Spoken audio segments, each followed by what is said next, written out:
Você sabia que Adão, o primeiro ser humano, se arrependeu profundamente do seu erro? Muito aqui no Ocidente se fala do pecado de Adão. Trata-se Adão como o pior dos seres humanos, o culpado pelas mazelas da humanidade, o culpado pelas desgraças terríveis que assolaram a humanidade. Mas pouco se fala do brilho glorioso de Adam Arishon, o primeiro ser humano. Na tradição judaica, Adão foi um grande justo, o precursor da justiça na terra. Foi graças a Teshuvá, o retorno de Adão, que a alma do Messias, a alma de Mashiach, pôde vir ao mundo.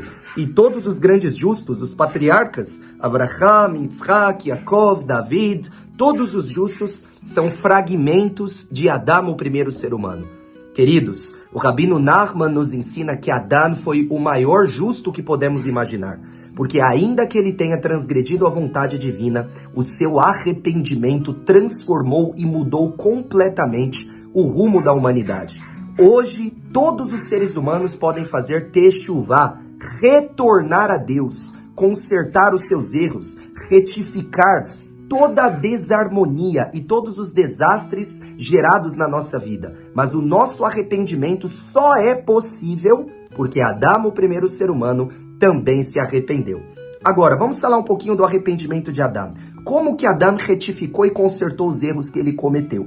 Antes de falarmos sobre isso, eu quero pedir que você deixe a sua curtida nesse vídeo, coloque um comentário falando um pouquinho do que você aprendeu nesse vídeo e também falando um pouquinho dos seus pensamentos acerca de Adão, o primeiro ser humano. Se inscreva no canal do Espaço Torá, compartilhe essa mensagem para que mais almas possam estudar a Torá também e ter esse conhecimento sagrado Baruch Hashem. Não deixe de apoiar a Sagrada Sinagoga nas mídias sociais.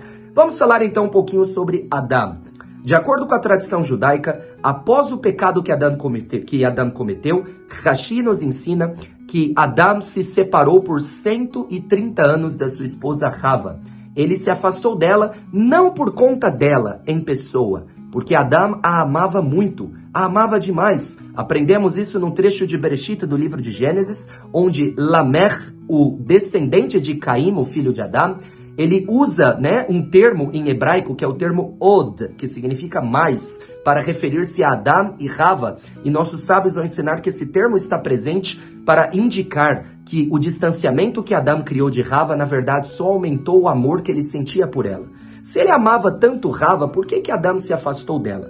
Porque o primeiro passo que nós temos que entender na Teshuvá é que para retificar os nossos erros, nós precisamos de uma distância, de um distanciamento. Esse distanciamento é em prol da aproximação. Toda distância produz uma aproximação, toda queda produz uma ascensão. Quando a gente se distancia, nós estamos permitindo que haja um espaço para que a gente possa percorrer novamente a senda da retidão, para que a gente possa trilhar a vereda da retidão. O primeiro passo de Adão foi afastar-se da sua esposa Rava por 130 anos. Claro que esse foi um período muito difícil, inclusive foi nesse período que nasceram os principais demônios conhecidos pela tradição judaica, produzidos pelo afastamento de Adão da sua esposa Rava. Mas foi necessário afastar-se dela. Adão precisava entender que ele falhou como sacerdote e como homem. Ele não pôde proteger a sua esposa e não pôde proteger o mundo. Ele tinha que entender. Nossos sábios vão nos ensinar que Adão chorava profundamente e batia na sua cabeça, arrependendo-se pelas suas escolhas, por não ter agido da forma como Deus o instruiu para agir. Ele mergulhou até o pescoço no rio Gihon e ele esperou até que esse mergulho produzisse uma transformação no seu corpo.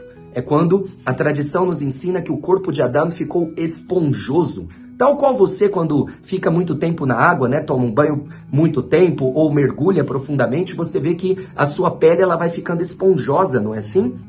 Ela vai ficando porosa. E as peles velhas, elas vão saindo. A água vai removendo a pele velha e a sujeira e uma nova pele aparece. Então nossos sábios ensinam que Adão permaneceu afundado no rio Gihon, numa mikveh, numa imersão, até que seu corpo trocou de pele e o brilho retornou sobre ele.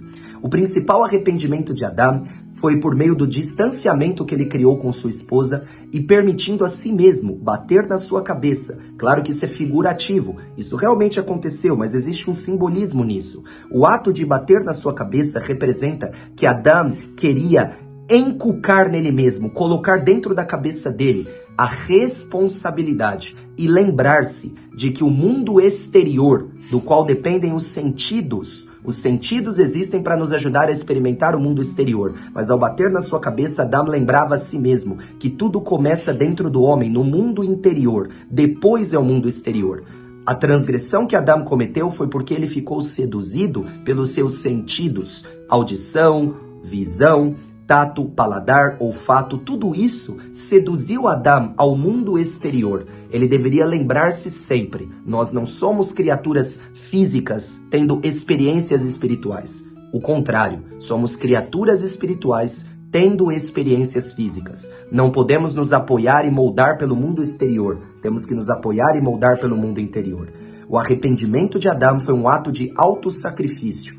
Ele entendeu profundamente onde ele falhou, ele criou uma distância para poder se aproximar novamente, ele permitiu que o amor no seu coração aumentasse profundamente e ele então tomou uma decisão dentro de si, sacrificar-se pelas futuras gerações. Foi quando os anjos do Eterno visitaram e ele então passou adiante os ensinamentos que aprendeu com Deus ao seu filho Sete, aqui no Ocidente, patriarca da humanidade, e assim por diante até chegar em Noé, até Abraão, o patriarca Abraão.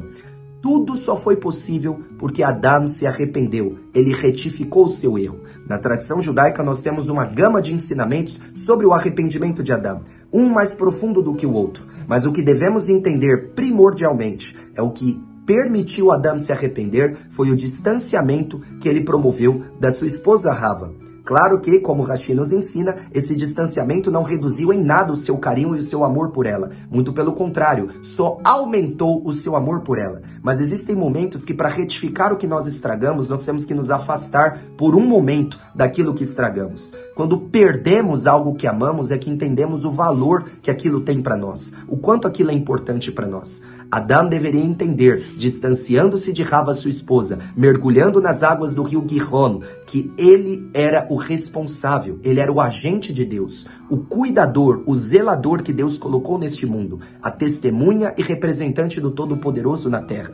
Ele deveria se preocupar em cuidar do mundo e não atender os seus interesses egoístas. O egoísmo sempre foi o principal adversário da humanidade e sempre será. E é baseado nisso que o Rabino Nachman nos dá um ensinamento poderoso. Ele diz que às vezes uma pessoa pode se desanimar por causa do distanciamento que ela sente da luz do Todo-Poderoso. Ela sente que está longe de Deus, que está longe da luz de Deus. E por isso ela pode se desanimar. Eu estou longe demais de Deus, não tem solução para mim. Mas é nesse momento que ela deve lembrar-se de Adão, como Adão batia na sua cabeça, para lembrar a si mesmo, eu preciso me preocupar primeiro com o mundo interior, depois com o mundo exterior. A beleza precisa estar no mundo interior. Eu tenho que ter um caráter nobre, eu tenho que frutificar, florescer, multiplicar, para depois eu me preocupar com o mundo exterior. Essa forma de conduzir e guiar a vida é o que vai nos levar a uma trilha de espiritualidade, o Derech Yashar, o caminho da retidão que a Torá tanto fala. O objetivo da Torá é transformar o nosso interior, é inculcar em nós, colocar na nossa mente, colocar no nosso coração, que nós temos que ser responsáveis com o mundo que Hashem criou, com as pessoas que amamos, e temos que ser veículos de luz. Errar não é o fim. Errar nunca será o fim. Não há absolutamente nenhum motivo para desespero, diz o Rabino Nachman. Nós temos que lembrar que até Adão, o primeiro ser humano, retificou o seu erro. E por causa da retificação de Adão, é que Mashiach veio, Mashiach virá. É por causa da retificação de Adão que os grandes justos puderam vir ao mundo. Porque Adão se arrependeu. Cada um de nós precisamos nos arrepender diariamente, voltar para a luz do Criador, voltarmos para Deus, nos preocuparmos com o mundo interior, com a nossa mente, com o nosso coração, ajustarmos, colocarmos os encaixes nos lugares corretos, para então podermos avançar e assim cumprir a nossa missão. E qual é a nossa missão? A nossa missão é transmitir a luz do Todo-Poderoso, sermos homens e mulheres de luz, que transmitem a luz, que passam adiante a luz do Criador do Universo. Que você reflita nessa mensagem, que você aprofunde no conceito do arrependimento da Teshuvá. E lembre-se, quem criou o caminho da Teshuvá foi Adão, o primeiro ser humano. Se Adão não tivesse se arrependido, nenhum ser humano conseguiria se arrepender. Porque o que um homem faz, todos podem fazer. Mas o que um homem não é capaz de fazer, isso também torna impossível que outros homens possam fazer. Adão tornou possível o caminho da Teshuvá para que todos os seus descendentes possam retificar o seu erro em todas as gerações. Por isso a Torá diz, Ledor vador, de geração em geração, o homem retificará o seu próprio erro. Baruch Hashem por isso. Que o Eterno abençoe todos os nossos seguidores. Não deixe de compartilhar essa mensagem com mais almas. Shalom uvracha lekulam.